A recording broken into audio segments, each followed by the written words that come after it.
Il est 13h40 en Côte d'Ivoire et en temps universel. Vous êtes sur RTI 1. Bonjour et bienvenue dans cette édition. Cette matinée du mercredi 2 février était consacrée à la cérémonie de présentation des vœux au président de la République, Alassane Ouattara.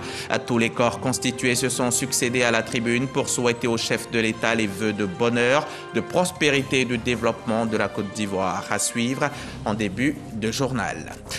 Dans le cadre de la vidéo-verbalisation, des unités mobiles ont été mises en place pour un contrôle plus accru sur nos routes pour combattre l'incivisme. Gare donc aux automobilistes imprudents. Hier, dans la commune de Cocody, ce sont 376 contrevenants qui ont fait les frais de la mobilisation des unités mobiles. La Coupe d'Afrique des Nations 2021 se poursuit au Cameroun. Ce soir démarre la phase des demi-finales avec la première opposition, Burkina Faso au Sénégal. C'est sur le coup de 18h50 et la rencontre est à suivre sur votre chaîne préférée, RTI 1, la chaîne qui rassemble. Vous avez pu le voir en direct sur notre antenne, la présentation des vœux de Nouvel An de tous les corps constitués au chef de l'État. La cérémonie s'est faite ce mercredi au palais de la présidence de la République. Tous se sont succédés à la tribune. Les diplomates, ambassadeurs accrédités en Côte d'Ivoire, les représentants des différentes institutions de la République et des différentes juridictions, les autorités déconcentrées et les représentants des partis politiques, l'armée ivoirienne, dans toutes ses composantes, la SCAD, les universitaires, les directeurs généraux, patrons de sociétés d'État, les garants de la tradition, les guides religieux, tous souhaitent la santé, la prospérité et la paix en Côte d'Ivoire. On y reviendra très largement ce soir dans le 20h. Mais avant, je vous propose de suivre les réactions de quelques participants à cette cérémonie de présentation de vœux au chef de l'État. Leurs réactions ont été recueillies par l'ensemble de nos reporters. Mais avant, vous allez suivre cette intervention, un bout de l'intervention du chef de l'État, le président lui-même, le président de la République. Je voudrais vous exprimer mes sincères remerciements pour les vœux chaleureux et les paroles pleines d'espoir que vous venez, au nom du corps diplomatique, de m'adresser ainsi qu'à mon épouse, au gouvernement et au peuple ivoirien. Je voudrais à mon tour former des vœux ardents de santé, de prospérité, de paix et de bonheur pour vous-même, pour tous les membres du corps diplomatique, pour vos familles respectives, ainsi que pour les chefs d'État, les souverains et les dirigeants des organisations internationales que vous représentez en Côte d'Ivoire. Le gouvernement et le peuple ivoirien voudraient par ma voix réaffirmer toute leur gratitude et leur remerciement pour l'élan de solidarité que l'ensemble des pays et des organisations internationales que vous représentez nous ont témoigné suite au décès du Premier ministre Ahmed Bakayoko le 10 mars 2021. Cette solidarité a été d'un grand réconfort. L'année 2021 qui vient de s'achever a été marquée par plusieurs événements majeurs, tant sur le plan national qu'international. Au plan national, les élections législatives tenues le 6 mars 2021 ont enregistré pour la première fois depuis 2 décennies la participation de la quasi-totalité des partis politiques significatifs de notre pays.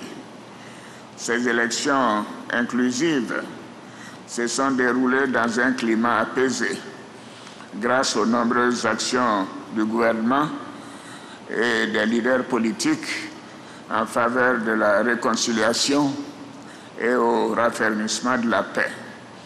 Elles ont abouti au renouvellement de la quasi-totalité des membres de l'Assemblée nationale de Côte d'Ivoire, qui est le reflet des principales tendances politiques dans notre pays.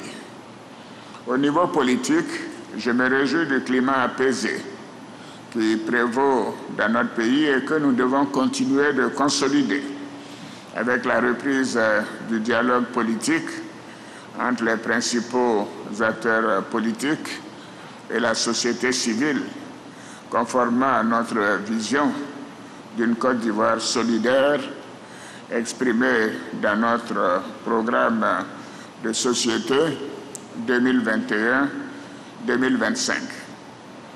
C'était donc un extrait de l'intervention du chef de l'État à l'occasion de la cérémonie de présentation des vœux ce matin même au palais de la présidence de la République. Les réactions des participants vous seront proposées ce soir dans le 20h. L'armée ivoirienne, tout comme la police nationale et les agents des eaux et forêts, ont vu leur capacité opérationnelle renforcée par le CNS, le Conseil national de sécurité.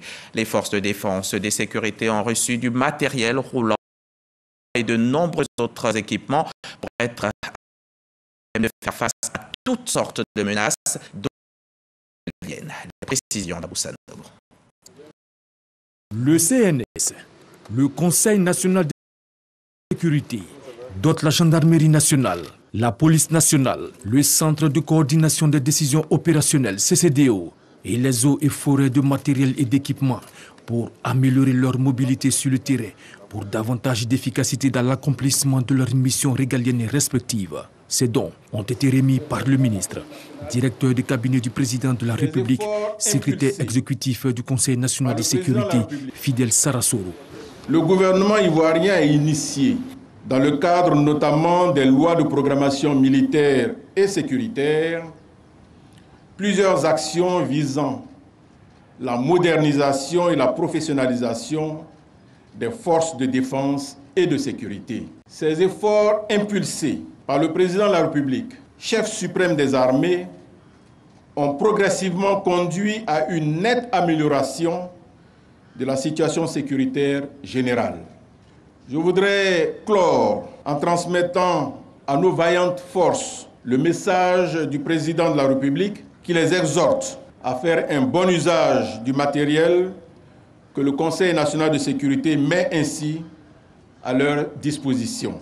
Le président de la République voudrait les rassurer de l'engagement du gouvernement à continuer d'œuvrer à l'amélioration de leurs conditions de vie et de travail. Ces matériels et équipements acquis sont composés de plus de 200 véhicules, dont des ambulances médicalisées, des embarcations navales d'intervention, des drones de surveillance, des armements et des munitions, des équipements de contrôle routier, des véhicules de transport de troupes, 44 motos, des matériels balistiques et de maintien d'ordre, des matériels de transmission et des GPS. Ils vont permettre aux forces de défense et de sécurité de lutter efficacement contre toutes les menaces sécuritaires. De 615 francs, le prix de l'essence super à la pompe est passé à 635 francs CFA le litre. Cela depuis hier et ce jusqu'au 28 février prochain. De 615 à 635 francs, c'est donc 20 francs CFA de plus. Et cette augmentation ne concerne que l'essence super. Le prix du litre du gasoil demeure à 615 francs CFA. Le prix du pétrole lampant reste également inchangé, 555 francs CFA. Jean-Louis Gbagbo était hier à la conférence de presse de la Direction générale des hydrocarbures. Son compte rendu. 635 francs CFA. C'est avec ce nouveau prix du litre de l'essence super sans plomb que les Ivoiriens ont commencé leur mois de février. La traditionnelle note diffusée par la Direction générale des hydrocarbures chaque début de mois contenait, pour cette fois-ci, un changement dans la ligne réservée au super sans plomb. Depuis avril 2021, le prix de ce carburant est resté inchangé à 615 francs CFA le litre, tout comme le gasoil ou encore le pétrole lampant. Ces deux derniers produits ont conservé leur prix, à savoir 615 francs et 555 francs CFA le litre. Par ailleurs, le prix de la bouteille de gaz butane de 6 kg reste fixé à 2000 francs CFA.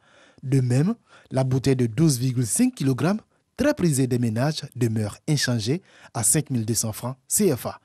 L'ajustement des prix des produits pétroliers en Côte d'Ivoire, faut-il le rappeler, se fait chaque mois conformément aux dispositions du mécanisme automatique des prix des hydrocarbures sur le marché international. La hausse répétée du prix du baril de pétrole sur ce marché a donc eu raison de plus de 10 mois de stabilité du prix du super ivoirien. Entre janvier 2020 et janvier 2021, le baril oscillait entre 20 $ et 55 $. Il est désormais à près de 90 $.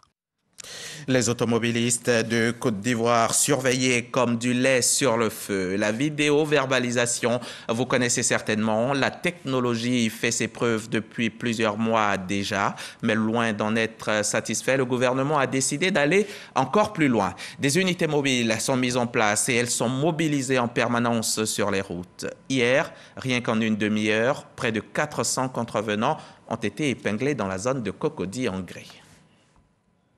Ici, c'est Cocody-Angré, CHU, prolongement de la nouvelle route vers Diorogobiti. André Aonon vient d'être verbalisé par les éléments de la police routière déployés sur cet axe devenu en si peu de temps accidentogène.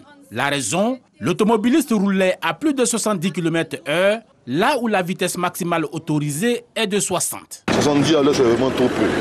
80 à l'heure, ça va. À 70 à l'heure, bon voilà, c'est un peu trop limite quand même. 80 à l'heure, c'est bon. On m'a dit que je vais recevoir un SMS et puis je pourrais payer en ligne. Cet après-midi, sur 376 véhicules épinglés pour excès de vitesse, 105 ont vu leur conducteur interpellé et notifié sur place. Mais ces unités mobiles ne se contentent pas seulement de détecter les excès de vitesse. Les forces de l'ordre immobilisent aussi les cas d'usurpation ou d'absence de plaques, les plaques illisibles ou fantaisistes, les véhicules volés ou recherchés, les véhicules en défaut de documents administratifs ou encore les engins cumulant des amendes impayées. Ces dispositifs vont se déployer presque sur tous les axes et que ces axes seront choisis en fonction du degré d'accidentologie de ces zones et seront traités. La sécurité routière est un enjeu prioritaire pour le ministère des Transports qui se dit déterminé à maintenir la pression sur les contrevenants au code de la route via le porte-monnaie. Vous avez une équipe en poste un peu plus reculé, qu'on appelle le poste d'interception. Et à ce poste d'interception, vous allez trouver un van aménagé en bureau dans lequel vous avez toute la technologie qui permet de remonter l'information de la détection, de sorte à arrêter les véhicules par sélection. La Côte d'Ivoire enregistre annuellement au moins 1300 morts sur les routes. La vidéo-verbalisation, lancée le 7 septembre 2021, se présente comme une réponse à l'incivisme des usagers. Cette nouvelle est saluée par les fonctionnaires de Côte d'Ivoire en matière de logement. Ils pourront désormais bénéficier du système de location-vente. Le programme est dénommé « Un fonctionnaire, un toit ». Il vient d'être présenté à l'ensemble des agents de l'État et à la presse. Espérance Diakale et Cheikh Koné y étaient pour RTI. Un fonctionnaire, un toit, c'est l'intitulé de ce programme qui va permettre aux fonctionnaires de bénéficier du système de location-vente. Un système dans lequel le locataire paye un loyer mensuel sur une période de 15 ans. Le président de la République, son Excellence Alassane Ouattara, a bien voulu, à travers sa politique, permettre aux Ivoiriens d'avoir un toit. Et donc nous nous inscrivons dans cette politique-là, dans cette politique de logement. Nous envoyons en relation avec nos partenaires extérieurs la possibilité aux fonctionnaires, la première cible, d'avoir un logement. En vue d'aider à l'accomplissement de ce projet, la communauté villageoise d'Abiaté 2, dans la commune de Songon, a offert à l'opérateur une parcelle de 103 hectares. À terme, 30 000 logements de différents standards seront livrés. Les villes concernées par ce programme sont Songon, Bingerville et Bassam. Nous prenons donc toutes les dispositions afin de les accompagner, c'est-à-dire afin de permettre aux fonctionnaires d'adhérer à ce projet, mais en même temps créer une synergie entre les souscripteurs et le promoteur, afin que, à terme, les Ivoiriens que nous sommes, les fonctionnaires que nous sommes, puissions avoir un toit pour nos derniers jours. Depuis 2012, le gouvernement s'engage à faciliter l'acquisition des logements aux populations grâce à son programme de construction de logements sociaux. Un reportage d'Espérance Diakale commenté pour vous par Cheikh Koné Aboubakar. Je vous amène à présent dans le Tchologo, au nord de la Côte d'Ivoire. Une mission de suivi et évaluation des projets hydrauliques s'y effectue depuis quelques jours. C'est précisément dans le village de Nambengue, département de Ouangolodougou, une localité qui a bénéficié d'un projet financé par l'UEMOA à hauteur d'1,124 milliard de francs CFA. On suit la correspondance d'Ami Sissoko. Région du Tchologo, Nabingue, à 19 km de Ouangolo. Une délégation du ministère de l'Hydraulique sur le terrain pour une mission de suivi et évaluation du projet pilote du programme régional des aménagements hydrauliques multi-usages. Grâce à ce projet, Nabingé bénéficie d'un château d'eau, de 5 forages équipés de systèmes de pompage solaire et électrique et de 7 bornes fontaines. Pour préparer, quand il n'y a pas d'eau là, vous partez chercher l'eau au puits. Souvent c'est sale, comme on fait. Mais comme il y a la pompe maintenant, plus besoin d'aller au loin à cause de l'eau. La particularité de ce projet est qu'il permet de résoudre non seulement la question de l'accès à l'eau potable, mais également celle de l'autonomisation des femmes et des jeunes à travers l'aménagement d'une parcelle de 40 hectares pour le maraîchage, l'élevage, la création de 8 étangs piscicoles et la mise en place d'un verger. Coût de réalisation de ce projet, 1,124 milliard de francs CFA. C'est le don de l'UEMOA en faveur de 7000 âmes de ce village. C'est une grande chance pour Nabingé. Et ce n'est pas Nabingé seul, c'est toute la région, c'est tout le département de Ouangolo qui gagne. C'est un projet d'envergure. Ce sont des faits comme ça qui permettent aux populations d'être sensibles au message que nous leur passons, d'adhérer, n'est-ce pas, au projet du gouvernement que nous présentons. L'UEMOA a financé ce projet pour qu'on puisse s'inspirer. Si le projet est une réussite, pour que l'État puisse rechercher les financements pour dupliquer le projet dans les autres localités. Pour le moment, on peut dire que c'est une réussite. L'équipement est achevé. Les travaux sont exécutés à 90%. Il ne reste que l'achèvement des travaux d'aménagement avant la remise officielle prochaine des ouvrages aux populations par le ministre de l'Hydraulique, Laurent Tchagba. Merci à vous, Ami Sissoko, notre correspondante dans la zone nord de Côte d'Ivoire. Un mot d'agriculture à présent. Dans quelques jours seulement, la campagne 2022 de commercialisation de l'anacarde sera officiellement lancée. Ce sera dès vendredi prochain, le 4 février. Le défi majeur sera de consolider la place de leader mondial de la production qu'occupe la Côte d'Ivoire. Le prix plancher obligatoire borchon du kilogramme de cajou ayant été fixé à 305 francs. Nous avons voulu savoir comment les acteurs préparent la saison, comment ils se préparent à l'aborder.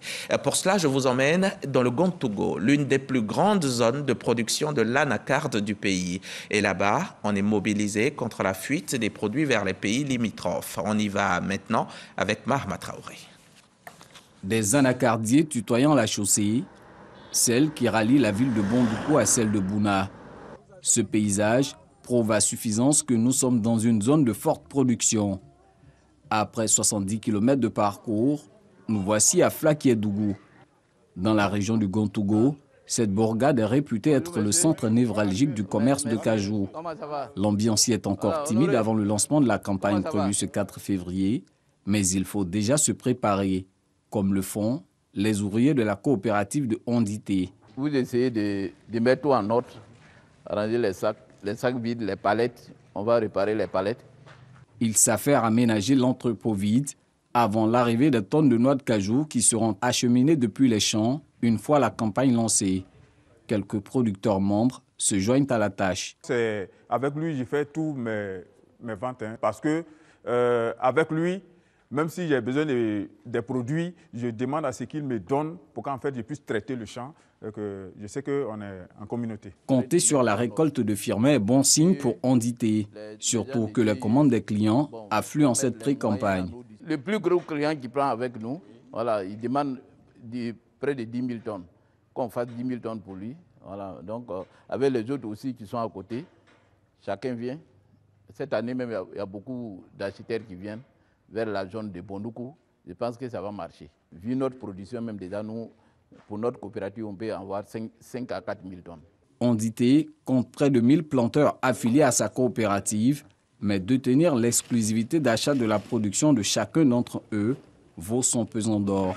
Surtout que ces dernières années, bon nombre de producteurs succombent à la tentation d'acheteurs plus offrants venus des pays limitrophes. Une sorte de concurrence déloyale qui met à mal le marché local. Nos concurrenciers, ils viennent faire les prix, ils augmentent les prix, ils ramassent les produits sans payer des taxes. Alors que nous qui sommes ici en Côte d'Ivoire, les coopératives souffrent actuellement. Les parents n'ont plus confiance en nous. L'an dernier, la région du Gontougo a produit près de 150 000 tonnes de noix de cajou. Seulement 40 000 ont été commercialisées au niveau local, le reste hors des frontières ivoiriennes. Face au manque à gagner causé par ce phénomène, le groupement d'intérêt économique des acheteurs et producteurs de cajou du Zanzan entreprend depuis plusieurs mois une campagne de sensibilisation des acteurs locaux. Bondoukou fait les qualités 54, 53, 52, 51, 50. On regarde pour le nord, on dit la qualité fait 45, 46. Entre 50 et plus et 47 moins, à qui on va donner le prix? C'est 50 et plus qu'on donne le prix. On paye pour eux à 1500 et on paye pour la Côte d'Ivoire à 1000 francs. Alors que les 50 et plus là, c'est quitté ici, en Côte d'Ivoire ici. Nous devons démontrer au monde entier que la qualité qui fait la différence des prix, cette qualité-là vient d'ici, vient du Zanzan. C'est environ 50 milliards de francs CFA que ce trafic illicite fait perdre à l'économie nationale par an. C'est aussi une menace pour la future zone industrielle dédiée au cajou que l'État prévoit de bâtir sur ce site de 15 hectares, situé à l'entrée de la ville de Bondoukou. Une première en Côte d'Ivoire. Le premier pays producteur mondial entend ainsi gravir des échelons sur le segment de l'industrialisation de la filière. En 2021, la Côte d'Ivoire s'est hissée au premier rang africain des pays transformateurs de cajou et au 3e rang mondial. Retour à Flakiédougou où nous retrouvons Nicolas. S'il désherbe avec tant de dévotion ses 12 hectares d'anacarde, c'est parce qu'il est optimiste pour sa prochaine moisson. Chaque année, 8, 7 tonnages. Cette année, j'espère avoir au moins 10, 12, 13. Cette dizaine de tonnes de récolte attendue fera aussi l'affaire de la coopérative à laquelle est affilié Nicolas, comme 80 autres planteurs. La production de chacun d'entre eux permettra à la coopérative d'honorer son carnet de commandes pour la prochaine saison. Pour les responsables de cette structure, le défi ne sera pas seulement de mobiliser une importante quantité, la qualité des noix sera aussi scrutée. C'est quand vous allez ramasser tout ce qui est végétal. Parce que quand ça dure sur la terre, comme ça peut devenir haute couleur. Ça ne donne pas la qualité. Quand vous ramassez, vous stockez ça bien. Voilà, comme on l'a fait l'année passée, ici ça réussit. Philippe a bien des raisons d'insister. Par le passé, 25 tonnes de son stock de produits agricoles ont été refoulées pour défaut de qualité. Mais en 2021, sa coopérative a réalisé l'exploit de commercialiser l'ensemble des 400 tonnes de cajou collectés. Un exploit qu'il doit aux bonnes pratiques agricoles acquises auprès de l'ANADER, Agence nationale d'appui au développement rural. Cette année, c'est mieux. Hein? Ouais, ça va. Cette année, ça va. Ça va, non? Ouais, ça va. Tu vois comment il y a eu changement? Dieu fait grâce cette année, ça va. L'année prochaine, on va faire de plus. On va progresser. On va couper les branches d'anacadier comme on a fait l'année passée. Tu as vu comment ça a produit cette année de plus? Voilà. Donc ça nous permet de trouver, de faire plus. Donc avec les conseils qu'on vous donne, avec les agents ANADER, tu vois qu'il y a eu changement. Certaines pratiques devenues récurrentes dans la chaîne de valeur pourraient aussi expliquer le défaut de qualité des noix. Les producteurs n'observent plus vraiment les opérations post-récolte. Ils ont tendance, dès qu'ils ramassent, à vraiment vendre le produit immédiatement. Et ça fait que la qualité a pris un coup de nos jours, ça il faut le reconnaître. Pendant le ramassage, les gens ont besoin de la main-d'œuvre. Et cette main-d'œuvre-là qui vient, quelquefois, ne respecte pas vraiment les mesures post-récolte, peut-être par ignorance ou bien par manque de temps. Le top départ de la campagne 2022 sera donné ce vendredi. Le prix plancher obligatoire Borchamp a été fixé à 305 francs CFA. Le gouvernement prévoit une production d'environ 1 040 000 tonnes de noix de cajou brutes, contre plus de 805 000 la saison précédente. Le Grand Togo mobilisé contre la fuite de l'anacarde vers les pays limitrophes. C'est un grand reportage de Mahama Traoré, Michel Kwame et Célestin Frodo. On passe au chapitre santé de ce journal avec bien sûr l'actualité du coronavirus en Côte d'Ivoire.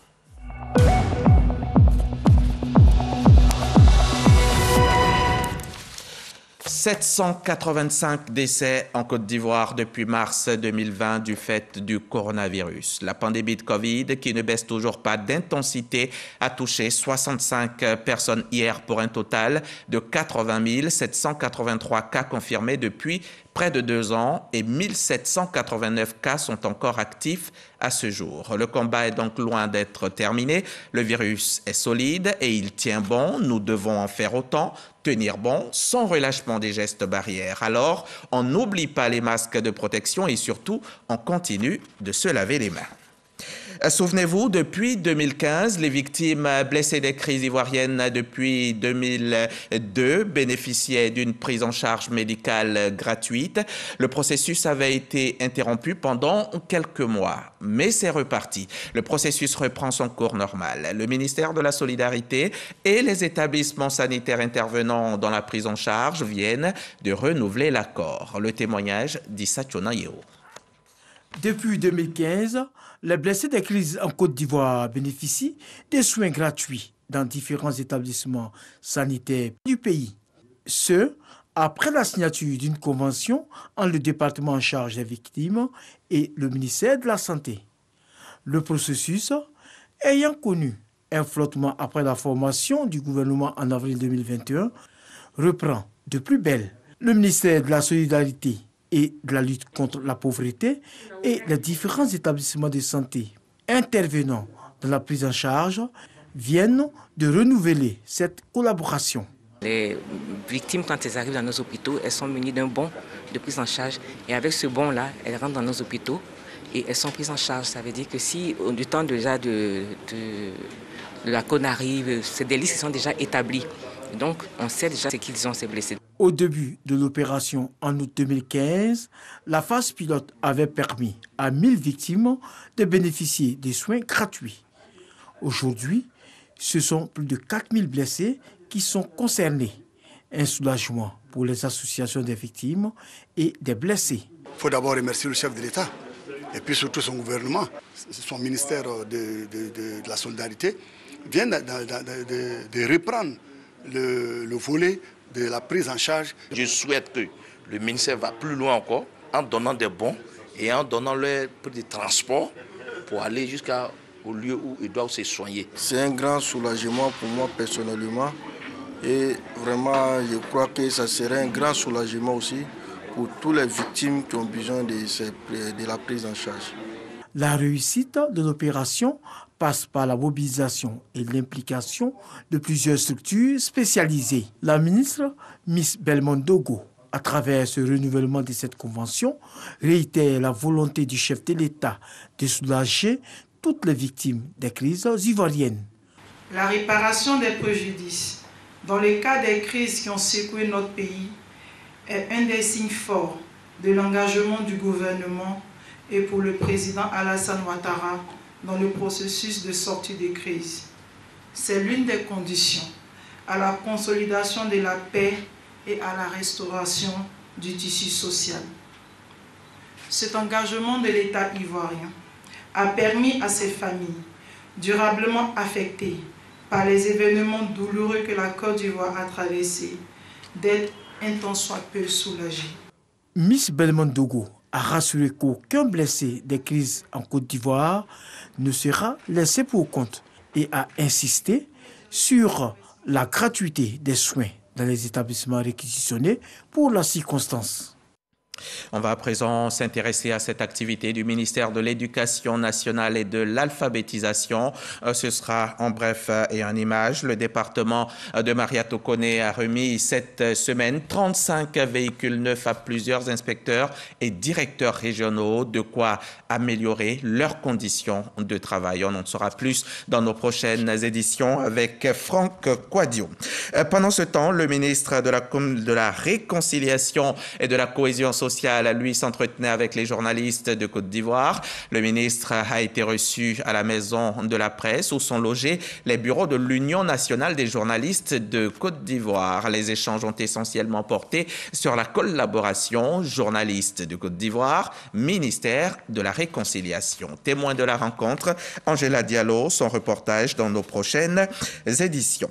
Nous sommes en début d'année 2022, période de présentation des vœux à nos chers parents, aux êtres qui nous sont chers, à nos collègues, aux amis. Que 2022 vous soit agréable, qu'elle vous soit belle et heureuse. La RTI vous le souhaite à travers Bonjour 2022, l'émission d'humour par excellence qui a déposé cette semaine ses valises à Danané, à l'ouest de la Côte d'Ivoire. Et comme toujours, c'était le fou rire assuré.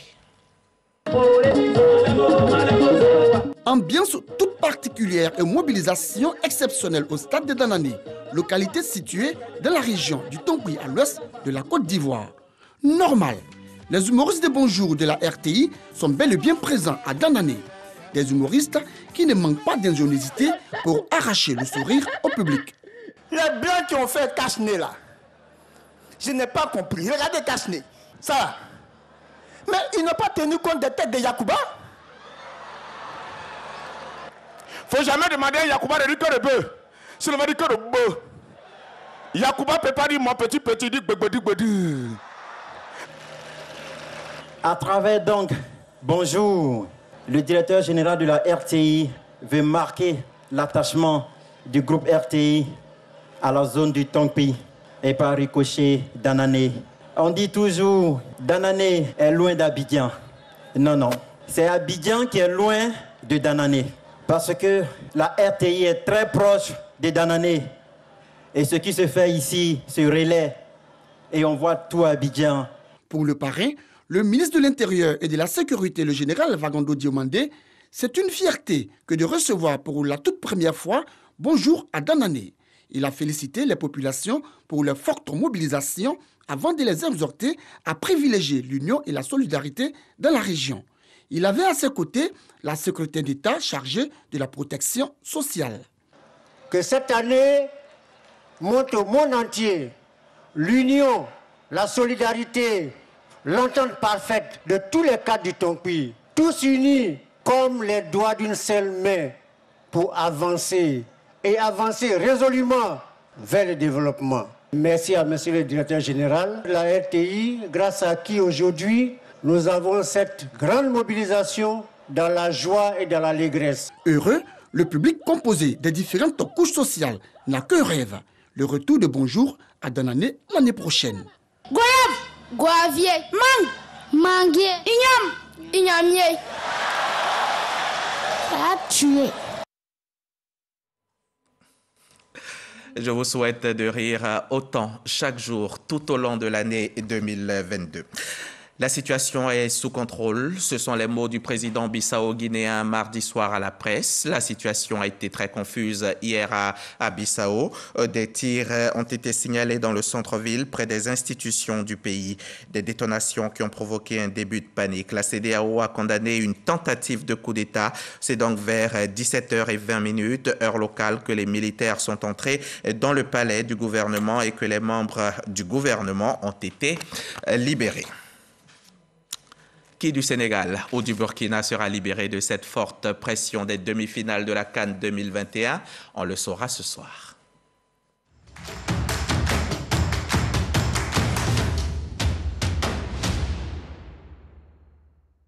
Le Sénégal était attendu à ce stade des demi-finales de la CAN 2021. Le Burkina Faso, encore moins. Qu'importe, les Lions devront encore hisser leur niveau de jeu ce mercredi 2 février pour espérer franchir l'obstacle des étalons et disputer leur deuxième finale de CAN d'affilée. La rencontre est prévue pour ce soir à 18h50. C'est à suivre sur RTI 1, la chaîne au cœur des grands événements. Merci de nous avoir suivis. Comme toujours, je serai heureux de vous retrouver demain.